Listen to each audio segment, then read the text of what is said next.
Story time about my psychotic best friend. So we're gonna call this girl Gia. So a little background information. This all happened whenever I was in 9th grade. I saw Gia sitting at this lunch table alone and I invited her to come sit with my friends and I. And after talking to her, I found out that she was a new student and she didn't have any friends. So her and I started hanging out and we became really close. Like, she would come over my house 24/7. Well, my older sister was a grade above us and she would act really weird around her. And by weird, I mean like she would always make fun of me in front of my sister. And weirdly enough, try to cause problems between us. My sister didn't really like her. She thought that she was weird, but because she was my friend, she was being super nice to her. Well, like a month later, she started trying to become best friends with my sister. Like any conversation she would have, I would be like, oh, do you want to come over? She would be like, no, sorry, I'm hanging out with your sister today. And I would go home and I would be like, hey, are you hanging out with Gia today? And my sister would be like, what the hell are you talking about? Like for part 2. Part 2 about my psychotic best friend. So like I said, my sister was like, no, what are you talking about? So at this point, I'm thinking, oh, this girl's really weird. But it gets even worse. She comes over my house one day to hang out with me and goes in my sister's room the whole time. My sister dyed her hair black, so what does she do? She dyes her hair black too. The obsession was like really fucking weird. Anyway, so the one night that Gia's over, yes, I still had her over after this because I didn't think it was really weird at the time. My sister had her boyfriend over and they were in the living room watching a movie, and the whole time Gia is begging me to go in the living room and watch the movie with them. So I'm like, fine, whatever, we'll do that. We go into the living room, we all sit on the couch, and my couch is kind of small, so like we all had to squish. So she sits her ass right next to my sister's boyfriend. Well, my sister's boyfriend got up and started freaking out. Well, turns out that Gia was trying to touch him under the blanket. So I told her to leave. The next day, I got a whole paragraph of her saying that she just wanted to be like my sister because she never had an older sister. Story time about how I got my ex-boyfriend back for cheating on me. So a lot of background information. My ex and I were together for almost 2 years, and throughout our whole entire relationship, he had been cheating on me. I'm not surprised though. But what I am surprised about is that he was cheating on me with my best friend. Well, my ex-best friend now. Before my ex and I got together, my best friend had a crush on him for like a week, right? And then she got a boyfriend. And I had asked her, is it okay if I get with him? Like, him and I have been talking. He said that he really likes me. And she said, yeah, of course, that's perfectly fine. I don't care. I don't like him anymore. So I was like, okay, we're all good to go. So a month later, him and I start dating. Well, I found out that he was cheating on me when I went through his phone and saw all these nude pictures of my best friends and videos of them doing the nasty. So I decided I had to get him back. And my best friend, of course. My best friend was still with her boyfriend. But her boyfriend was my ex-boyfriend's best friend. Like for part 2.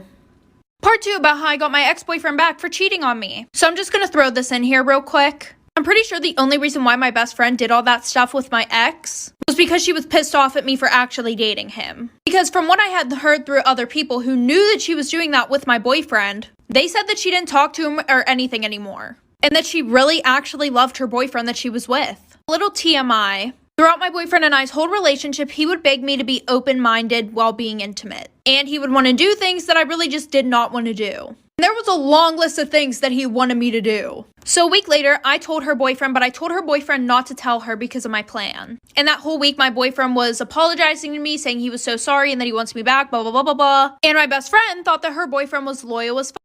Not anymore. So I told him about my plan, which was to do everything that my boyfriend begged me to do during our whole relationship with him. And for him, it would just be enough to send it to her because she thought he was loyal. Like for part 3.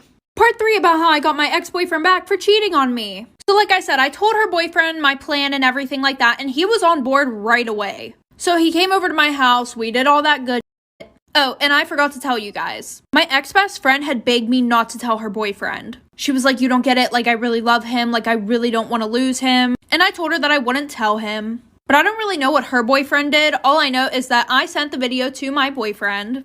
Oh, and also my boyfriend begged me not to tell her boyfriend because they were best friends. But I did it anyways, and like I said, I sent it to him, and I sent him a long paragraph. And then he sent me, oh, how could you do this to me, blah, blah, blah. You just ruined everything for me. Things will never be the same between us. And I was like, yeah, okay, good. I don't care. You were a piece of garbage anyways. But however, my ex-best friend, she took her boyfriend back, and now their relationship is toxic as fuck. He cheats on her all the time. And they've been together now for like 3 years. Karma is a bitch. Story time, I had to go to jail because of my toxic ex-boyfriend. So a little background information. Him and I started dating right after high school. And this relationship was so fucking toxic. We would literally fight over the dumbest shit. So fast forward 4 years later, the one night he had his friends over and he wanted me to cook steak. I decided to cook chicken instead. And this is what triggered the entire fucking fight. He was saying things like, you never listen to what I say, you can't turn a hoe into a housewife type of shit. Pretty much blew up and was like trying to kick me out of our house. He went to our master bedroom, started breaking all my shit, throwing it down the stairs, and his friends left me there with his crazy ass. So I tried to get him to stop, but he wouldn't, of course. So then he ended up calling his fucking sister, who is 10 years older than me, trying to get her to come to my house and kick my ass. I never really got in a fight like this, so I decided to call 911. She heard him in the background going crazy like for part 2. Part 2 of why I had to go to jail because of my toxic ex-boyfriend. So like I said, the dispatcher on the phone could hear him in the background going absolutely psycho. So she told me to hide. I ran upstairs into the master bedroom and locked the door until they came. So they interviewed us separately, and he has the nerve to start fucking crying, saying that I was beating his ass. He even scratched himself. So even though I called 911, they said in a domestic dispute they had to take somebody to jail. And since he had visible marks on him, they took me to jail. So the police officer told me to take off all my clothes and to only wear one layer and to also take out my shoelaces before he brought me in. So they booked me in jail, put me in a freezing cold fucking cell with 25 other actual bad bitches for 7 hours. And this is the best part. My ex kept trying to call and get me out the whole time I was in there, saying that he lied and everything. They set a court date for me, but when I showed up, they literally just dropped all the charges. Now I just tell everybody that I've been to jail and I'm not scared to go back. Story time about why my mom kicked me out when I was 16. So a little background information. This had all started as soon as my dad left my mom and I. I was like 13 around the time. Well, ever since then, my mom would have different guys in and out of the house all the time. Like, we were lucky if a month went by and she was still with the same dude. Which, I mean, I kind of get it because my dad did leave us for a woman that he had started another family with. But at the same time, it was just a whole mess. Anyway, so she had got with this new guy and we're gonna call him Tyler. And by the way, the dudes that she would date, they would literally live at our house. Anyway, so a week after he moved in, I started getting really close to him, which usually never happens. Usually I would try to keep my distance because I knew how wrong it was of her having all these different guys in the house when I'm only 16. Anyways, every time that my mom would go to work, he would invite me to go see a movie and he would just be really flirty with me. And he was only 6 years older than me, and my mom was 32. You do the math. Anyways, like for part 2. Part 2 about why my mom kicked me out when I was 16. So like I said, the guy was being super flirty with me, inviting me to the movies when my mom wasn't home and all that stuff. Well, then it led to more than just that. By the way, this guy did not have a job, so he was home with me 24/7. And I was doing online school. So we were in the house by ourselves, 12 hours a day, 5 days a week. Anyways, like I said, it led to more and we started doing the nasty and stuff. Ew, just, yeah. Well, the one day after we got done doing the nasty in my mom's room, we had fell asleep.